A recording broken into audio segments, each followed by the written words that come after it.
Back on Sports 225, hanging out with LSU football coach Les Miles, his team 7-1. I think I have this right. You're 20-2 over your last 22 games and preparing for this week's game of the century, this year's game of the century.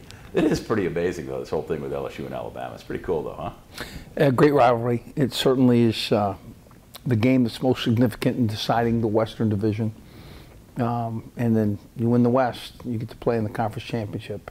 So. And it's in the rules that the SEC championship game winner wins the national championship. I mean, it's just in the rules. Almost. They definitely play in the game. It's pretty true.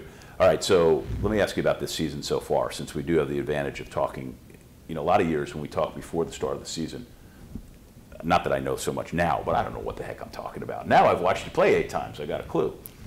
But there were so many times, especially early on, the North Texas game for one, you played so well against Washington, but then the Towson State game, where it seemed like you might have taken a step backwards and things are just out of sync.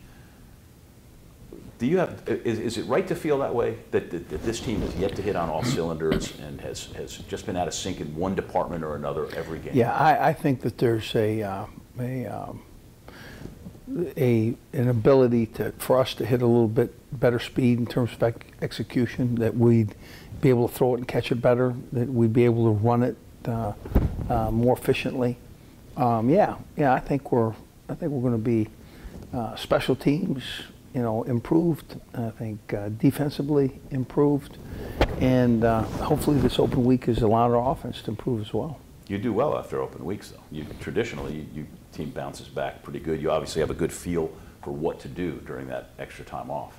Yeah, I think our guys understand it too. They recognize that it's not the time to go kick up your heels. It's time to relax, get off your feet, and really, kind of look forward to playing in that next game of the century. Yeah, this year's game of the century. So, all things that we've said about it, you're still 7-1, ranked 6th in the country, which is a subjective thing. You could just as easily be 2nd or 10th or whatever, but the point is you're right there. And you're doing it with a quarterback who, I know lately you've been bombarded with media questions about Zach Mettenberger, so I'm going to throw this out and see if you agree. Here's a kid who went to junior college, did well there. Last year really didn't play, just had a few downs, none of extreme significance. And the adjustment to becoming a quarterback on a team of this stature in an environment like this, like going to Auburn for his first road game, playing this tough schedule, it just doesn't happen like that. And then we all maybe pumped him up a little bit too much, thinking he was going to be better than he was. And the adjustment period and the growth is taking more time. Is that a fair way to put it? I can tell you that for me, I've asked him to do, operate our offense, do the things we ask him to do, and he's really responded well. I think he's improved.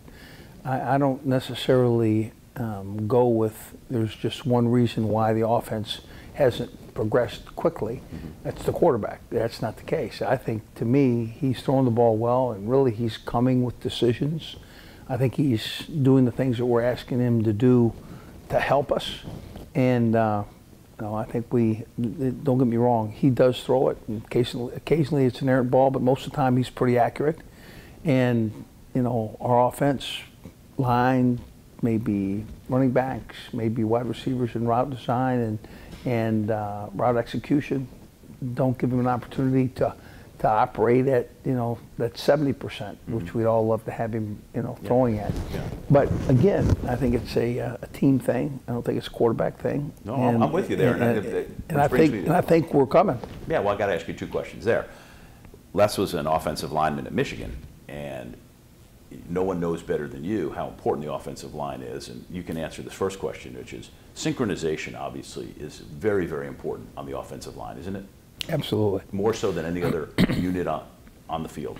And they all have to operate together. So you lose a really talented guy in Chris Falk, and you've had to have guys who were banged up. You've put new people in there. You're playing 2 freshmen. I don't think in the recruiting plans over the last few years you said, "Oh, let's start a couple of freshmen at offensive line in the SEC." No, that's not. And they're doing well, but it's still not the offensive line you probably envisioned going into this season. 3 starters down at this point, but we're fortunate to have some real quality young people. I mean, freshmen, and guys that anticipate themselves not only playing early, but playing well and playing dominant and competing with advantages.